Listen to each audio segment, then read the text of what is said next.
what was that? Pause.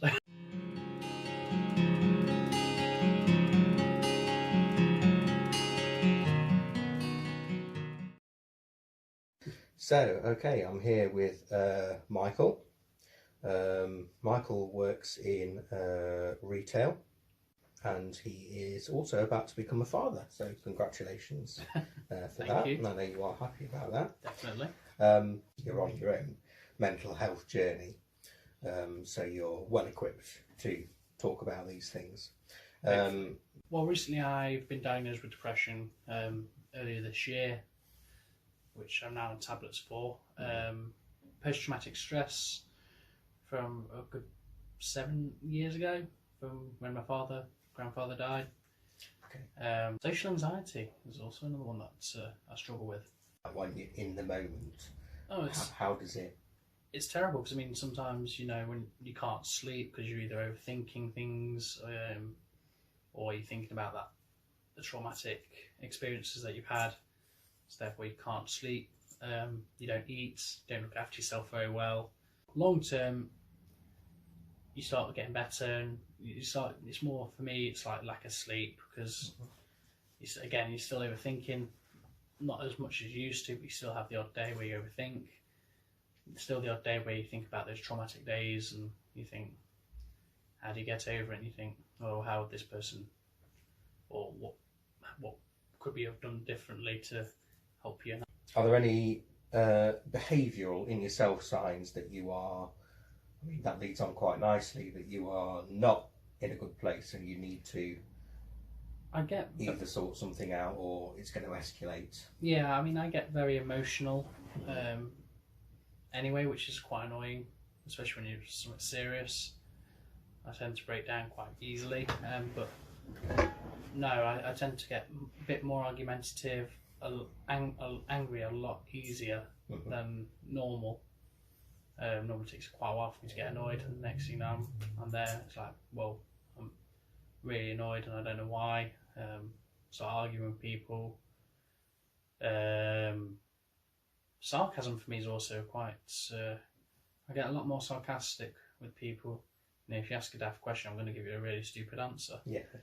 When you're in that space, as it were, is there anything that's helpful, specifically, or at the time? Best thing to do is just let me go off and just cool down. Yeah. So if it's like 5 minutes, 10 minutes, 15, it could be anywhere from like that. Just be by my tard. Just thinking, what's just gone off? How could we have done that better? If I'm at home, I write down. I write in my little journal. Which I must admit, I need to get another one. That's how many good days I've had. So yes, but I write down quite a bit, so it's like, and then I can look back at it and go, oh, well, I could have done this differently. Why didn't I do it? I'm intelligent enough to do it. Why didn't I do it? Yeah. Talking to my partner, it is quite hard to do, but it's because I don't want to stress her out with my everyday stuff. When she's got her own stuff, and at the moment being pregnant, I don't want to overstress her enough, and it's like, but if I don't talk to her, she starts stressing anyway, so it's like, it's catch-22, so you start feeling like, oh, do I, don't I? Because if you don't, she's going to stress. If I do, I feel like I'm stressing her out because I'm talking about things going off in my life. Well, I'm going to say next, it's a difficult one, very difficult one. And it's how do you think sort of friends, close friends and family, are they helpful or not helpful? And for me, this is an interesting question, because definitely, generally speaking, obviously close friends and family and stuff and their support is definitely a good thing. And it definitely does help you. I don't want to... No, definitely. Yeah, I don't want to... take away from that. Yeah, I don't want to take away from that. In 2014, I had a very bad episode with depression. Yeah. And I had to take time off work and all that sort of thing. And I found that family and friends were very supportive. Like I say, I don't want to Not them. Yeah, I don't want to take away from that. Yeah, no, yeah. But very specifically, after about 3 or 4 days, 5 days even, of having lots of phone calls and having to explain everything and start from the beginning with everyone time, and go through the whole thing of what happened on that particular thing, what I thought about it, what help I was getting, all that kind of thing. I kind of thought, right, I apologise everyone, but from now on, anyone who rings me, because there were still some people left, anyone who rings me, talks to me, I'm going to say, don't take this the wrong way, yeah. but I've been talking about it loads. I don't want to carry on. And I don't want to keep talking about it. I want to. You want to move on that, from it. Because that keeps me there. Yeah. And I want to You want to move progress. forward. Yeah, exactly. And so it had been a week since it had happened, and someone phoned me, bless them, a family member, and they were very supportive and what have you. But I actually said this to them at the beginning of the conversation. Yeah, I don't want to.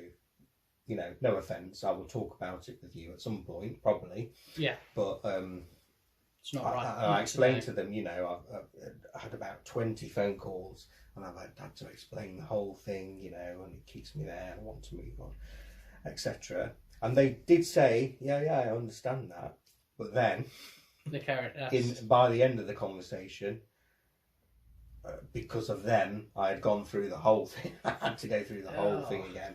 And what have you, and you know, listen to their advice, you know, and all that kind of thing. I'd said at the beginning of the conversation I didn't want to do that anymore, so that wasn't as best of intentions, and I love them and bless them, but that wasn't helpful. I feel like, thanks for that. But I mean, like I said, the supportive friends and family are fantastic. Like I say, phone calls and like I say, constantly asking, "Are you okay?" Yeah, too much of it is bad.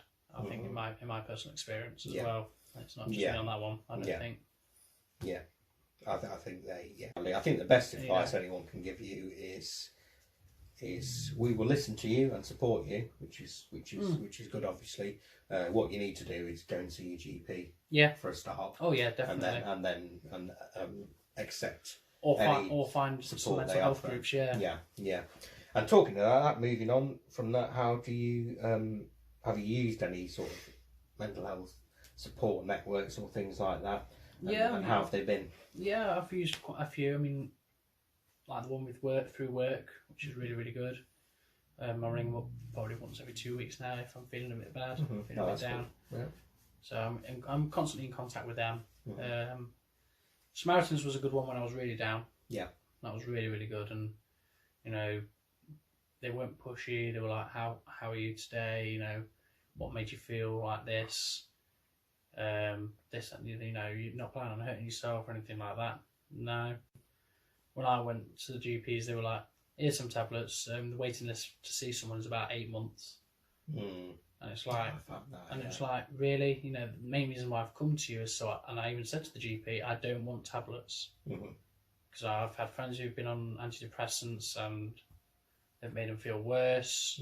It doesn't help when you read, you know, the side effects. Oh, suicidal thoughts is a great one. You know, you just kind of look at it and go, gee, thanks. I'm just going to get, you know, I'm just going to hang myself. You know, you may as well just cut to the chase. You know, but all I want to do is just talk to someone who's qualified in that area. You know, I get, you know, the NHS is strained and you can't get to see people straight away, and I appreciate that. But you know, when you've got someone who's seriously, I mean, it's hard enough to take the first step and go to a doctor to be told, oh, here's some tablets, and no one can see you for at least 8 months. You kind of feel like, what's the point?